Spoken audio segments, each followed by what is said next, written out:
आज की मानव जाति कितनी आधुनिक हो चुकी है। आज हम इंसान धरती के बाहर जा सकते हैं, अंतरिक्ष में लाखों करोड़ों प्रकाश वर्ष दूर देख सकते हैं। आज हमारे पास विज्ञान है जो हमें हमारे प्रश्नों का उत्तर देता है। आज हम ऐसे ग्रह पर रहते हैं जो पूरे ब्रह्मांड में मात्र एक ऐसी जगह है जहां पर जीवन संभव हो पाया है, जिसे हम आज पृथ्वी के नाम से जानते हैं, जिससे हम मानव जाति और हमारे साथ लाखों जीव यहाँ पर अपना जीवन व्यतीत कर पा रहे हैं। पृथ्वी जहाँ हमारा घर है, जहाँ हम रहते हैं और जहाँ हमारे पूर्वजों ने अपनी सारी जिंदगी बिताई है, जिसने करोड़ों सालों से जीवन को अपने अंदर आश्रय दिया हुआ है, आज भी देता आ रहा है। एक आंकड़े के मुताबिक धरती पर लगभग 87 लाख प्रजातियां पाई जाती है, लेकिन अब तक हमने सिर्फ 15% को ही ढूंढा है। दोस्तों, क्या कभी आपने यह सोचा है कि इतनी सारी प्रजातियां धरती पर आई कहां से और धरती पर जीवन की शुरुआत कैसे हुई? इसको सही से समझने के लिए हमें समय में अरबों वर्ष पहले जाना होगा, जब धरती नई नई बन रही थी। तो दोस्तों, चलिए हम चलते हैं आज से 4.5 अरब साल पहले। जी हाँ दोस्तों, आज से 4.5 अरब साल पहले चट्टान से बना हुआ एक विशालकाय गोला एक बेनाम तारे का चक्कर लगा रहा था, जो कि पिघले हुए लावा से बना हुआ था। इस वक्त पृथ्वी पर आसमान से लगातार छोटे छोटे चट्टानों की बारिश हो रही थी और समय यूं ही बीतता गया और इस चट्टान के गोले ने एक ग्रह का रूप ले लिया, जिसे आज हम पृथ्वी के नाम से जानते हैं। इस वक्त पृथ्वी का तापमान बहुत ही ज़्यादा था। समय के बीतने के उपरांत धीरे धीरे पृथ्वी का तापमान कुछ कम हुआ और पृथ्वी की सतह धीरे धीरे ठोस होती चली गई और लगभग आज से 3.9 अरब साल पहले फिर से आग के गोले की पृथ्वी पर लगातार बारिश होती चली गई, जिसे हम द लेट हैवी बॉम्बार्डमेंट के नाम से भी जानते हैं। और चट्टानों के छोटे छोटे गोलों के साथ पृथ्वी पर उल्का पिंडों की भी बरसात हो रही थी, जो कि लाखों की संख्या में पृथ्वी पर आ रही थी।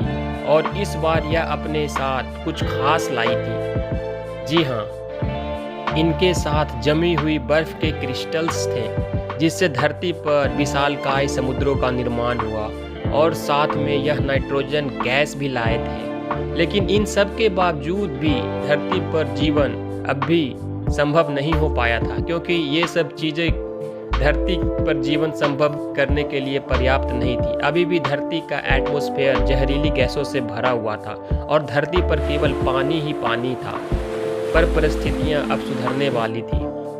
आज से करीब 3.8 अरब साल पहले धरती पर फिर से उल्का पिंडों की बारिश होने लगी और इस बार उनके साथ कुछ और खास था, जो धरती पर जीवन की शुरुआत के लिए बेहद अहम था। इस बार यह अपने अंदर खनिज और साथ में कार्बन, प्रोटीन, अमीनो एसिड्स समुद्र की गहराइयों तक ले गए, जहां पर सूरज की रोशनी नहीं पहुंच पा रही थी। इसके बावजूद समुद्र के अंदर छोटे छोटे अनगिनत प्राकृतिक चिमनी थे, जो इसे गर्म रख पा रहे थे, जिससे यहाँ पर जीवन की शुरुआत हुई। और पहले एक कोशिका वाले जीव का जन्म हुआ, जो कि एक बैक्टीरिया था, और इनका विकास समुद्र के अंदर बहुत तेजी से होता चला गया और समुद्र इन्हीं छोटे छोटे जीवों से भरा पड़ा था।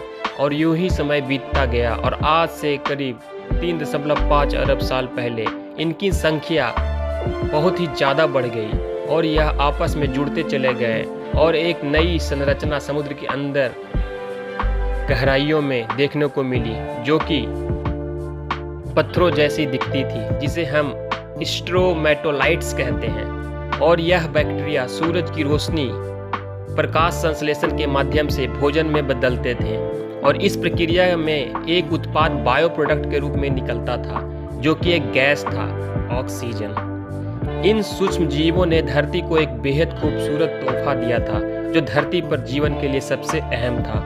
और इस तरह लगभग 2 अरब सालों तक पृथ्वी के वायुमंडल में ऑक्सीजन की मात्रा धीरे धीरे बढ़ती चली गई और आज से करीब 1.5 अरब साल पहले धरती पर अब तक कोई कॉम्प्लेक्स लाइफ विकसित नहीं हो पाया था। धीरे धीरे धरती के क्रस्ट में हलचल होने लगी, जिससे धरती की सतह कई सारे टेक्टोनिक प्लेटों में विभक्त हो गई और धीरे धीरे मूवमेंट की वजह से यह सारे प्लेट्स आपस में जुड़ गए और एक विशाल सुपर कॉन्टिनेंट का निर्माण हुआ, जिसका नाम रोडिनिया था। इस वक्त धरती का तापमान 30 डिग्री सेल्सियस था और धरती का एक दिन करीब करीब 18 घंटों का होता था।